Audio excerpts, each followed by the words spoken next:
So, as you can tell by now, this will not be a lightning bolt guide. This is an old-fashioned guide, because it's going to be needed to explain everything clearly. This raid got me pissed. Like, my group's first clears took so fucking long in comparison to the rest of our groups. And there's a thing, my group, all good people, all of them.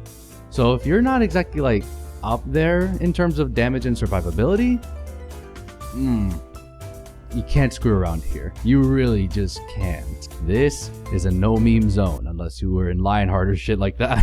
I am of course talking about the new Chaos raid, Chaos Zakum. Zakum, I don't fucking know. It's some ancient foreign name. Let's just call him Czak. If you've played MS1, then you probably know the mechanics of it, but since you're watching this video, probably not. This will take a while, so I'm just gonna stop wasting time and start explaining how to beat Ancient Aetherine Mine. Let's start. Alright, first things first, you're gonna need enough gear score to get in, and the guidelines given here are helpful for you newer players that are just getting into the groove of things, but I will tell you this right now. This is most likely not close enough to do a decent amount of damage in this raid. Even with my stats right now, despite my gear and attack scores, I usually sit anywhere from the bottom to the middle of the damage charts, with some exceptions.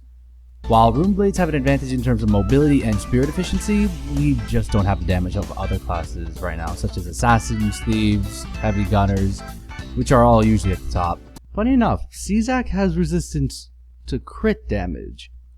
So, yeah. Assassins are in a good place right now. Nonetheless, you want to be as beefy as you can get, both in terms of damage and defense, not health so much because, well, I'll just explain it now. Czak has a sort of signature move that we usually refer to as 1-1, which is an AoE that affects the entire party and reduces both health and spirit to 1, so healing is required immediately after. Please note, this attack can happen multiple times in a row, potentially up to 3 or 4 times in a row, so make sure either your priest is nearby, or you have both healing auras and other healing items on tap. Look out for this symbol on Czak, and if you have sound on, listen out for any of the following voice lines to predict it. Die! This is your end! Embrace your passing! Yes, they recycle voice actors. I know. So, if you have enough gear score and you feel confident enough, it's time to enter the mine. For this Chaos raid, you want to have a group that is more or less split evenly across the elements, because in the first phase, Czak will have 6 arms which can have certain elements on arms, as shown here. But one constant is that the bottom 2 arms will always be neutral at the start. As a result, I recommend splitting the party into 5 left, 5 right to take out the bottom 2 first. Use the portals on the 2nd and 3rd floor to move quickly. However, if you want to play 4D chess, coordinate and bring the arms down to a very low percentage, like 5%, and then do as much damage as you can to your respective arms without breaking them fully. For arms that lack strong classes, such as Ice and Lightning, have a priest cast Purifying Light to increase the amount of damage dealt for 8 seconds at max rank. It's not much time really, so use that window of opportunity wisely. The reason you don't want to destroy the bottom arms immediately is because whenever an arm is destroyed, more often than not, lava will rise from the floor and block off the first floor or even the second floor. So pay attention for that. A way I know how far it'll rise is if the lava stays halfway up the first floor or if it goes beyond that point. The lava seems to go down after another arm is broken, so make sure to communicate with your team. I honestly don't know how pubs are gonna do this. Communication is so important this time. Is this how Helen Keller felt? Anywho, as you're breaking the elemental arms, note that as soon as an arm reaches 30% HP, it becomes neutral, and once an arm is fully broken, the other elemental arms will change, so keep an eye on the symbols.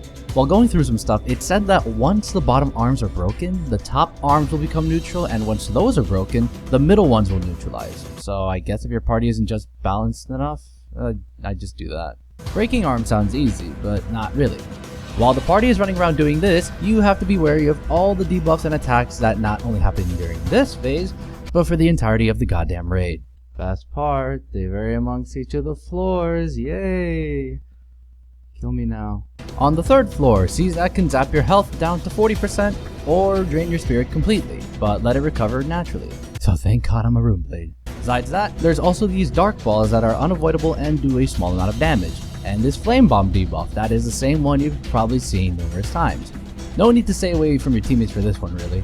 But if we go to the 2nd floor, On the right side, the most important debuff is the Poison Bomb. As soon as you receive it, stay away from the rest of your party. Go to the 4th floor if you need to, just do not stand close.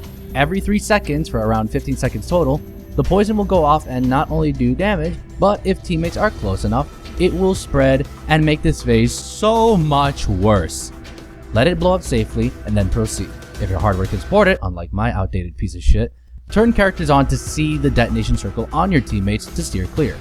This debuff does not appear to be on the left side, however it is replaced by the even worse Thunder Pillars, which appear in 2 variants. One is a stationary, even spread of single spot pillars. The other one is a 2-spot wave-like attack that essentially works like Valicia's Moonlight Slash, but only in one way. Go in after it hits, and you're good. Both variants will hit after a second or 2 of this symbol appearing, or you can even time it with Czak's shouts, which come just before. Yeah! Ha! Yeah! Yeah! Tuh! Ha! Huh! Rah! And if it connects, you will have to suffer a stuttering damage over time and a 60% accuracy debuff for 15 seconds. Let me sum it up. Do not get hit by this at all, or you're fucked. Along with these attacks, the Dark Balls and Flame Bomb will return, and numerous debuffs can appear this time. One increases spirit usage by 80% for 20 seconds, another decreases potion effectiveness by 50%, but this doesn't affect priest healing or healing auras. A different one cuts defense by 35%, and a 4th one can reverse your controls for 20 seconds, just like in Pink V. If you don't know by this point, to climb ladders while reverse, just jump, latch onto the ladder by tapping up, and then climb by hitting down and subsequently jumping off in the same way you would, except backwards. Alright, just another small thing. Every ladder in Zak requires you to jump at the top. You can't just climb up like your usual ladders. Yeah, if time's running out, just jump off the sides, take your chances, but make sure to talk with your team about lava. The fuckers. First floor just has 40% buffs to either physical attack, magic attack, or defense and can stack up to 2 times, but I never really noticed this, not gonna lie. What is noticed, however, are the bottom arm attacks, if you even get to see them. Notable attacks include the Long Slap, which is predictable as all hell. Then there's the Tornado Combo, which you should definitely dodge unless you want the Pancake achievement. I'm not kidding, that's the goddamn name. Another nasty attack is the Earthquake, which basically covers the entire floor, so either go up or stay towards the inside for the duration. The last one is a Hammer Fist, which repeatedly strikes the ground and has a 4-block AoE, so keep your distance. Once all 6 arms are destroyed, head to the 1st floor and group up to do the 2nd phase. At the start, it seems like you can just burst immediately, but don't be fooled. Zak will put up a barrier a second after this initial release that blocks all incoming damage. Lendevian PTSD, basically. After that, then you can burst, so at this point, Priest should drop Holy Symbol and everyone else uses their respective buffs and attacks. This should be the main goal in this phase, to damage him in this way, but of course that would be way too easy since he never moves. Most of this raid is just dealing with everything else. All of the aforementioned attacks and debuffs will occur during phase 2, but of course with more additions. Obviously, as stated before, the most notable is the 1-1 attack, referred to that for clarification. Next are the Falling Totems, which appear with this symbol and are denoted by these totems that rise from the ground in weird intervals. They only do a small chunk of damage, so tank them if time is close. If you have trouble seeing them, try looking at the floor beneath you and see where nothing rose to get a safe spot. Another thing that can happen is that lava will come up as it did in phase 1, however, it will only rise on one side. Pay attention to where and call it out to help your party. Usually it goes down after a bit, but there's always a catch. Lava is nothing in comparison to what is probably the most important part of the raid, so now you can actually pay attention. The Covenant Totems. Check your debuff corner or the top of your head if you can, and see whether you have a red Zakum debuff, a green Totem debuff, or no debuff at all. If you don't have the red one, then move your ass to take out the totems while red team keeps dealing damage to Zak. The totems that appear are 2 different types, an attack debuff totem and a laser totem. Try to take out the debuff totems first if the lasers don't affect red team, and then go for the lasers. Don't worry about crossing their path for a second or 2, they don't do that much damage at first, but they will slow you, so act fast.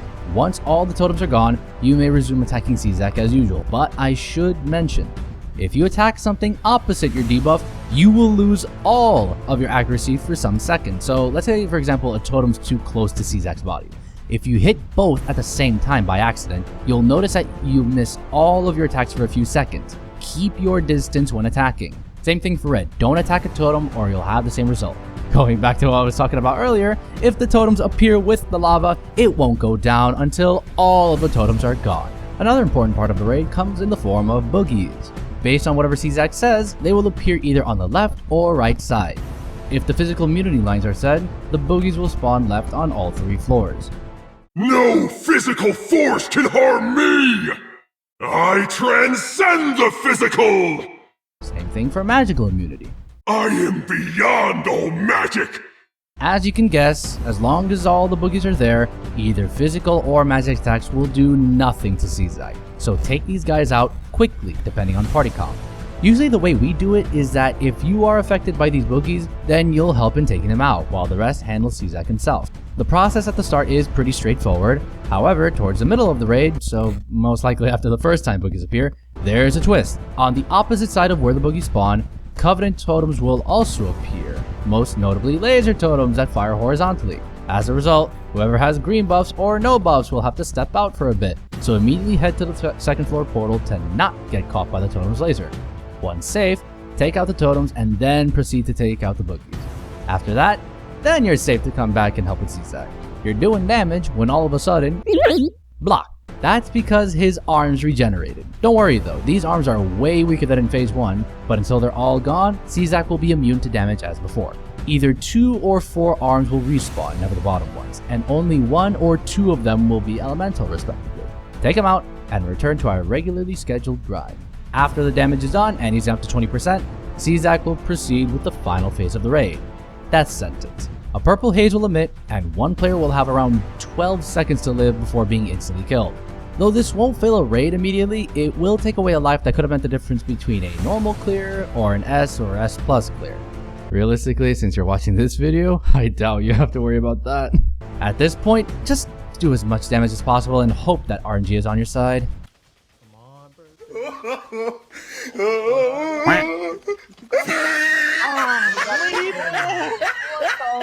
Once you defeat CZAC, you can get your legendary top and bottom of choice to gear up for the next raid. Infernog. Again. And then hard mode, which is accessed with 67,300. If you made it all the way to the end, congrats! Thanks for watching, and now I'm gonna go back to a game that actually offers variety. Let's see what we get. Gotcha Machine 2005. Well, not really, it's predetermined. Bless, bitch! Bless! There will be a reckoning! So be it! Now stand aside. I can afford the loss of an arm! My arm! Victory is mine! We thank thee, Lord, that in thy mercy... I shall trifle with you no more. You mortals hasten to your own end!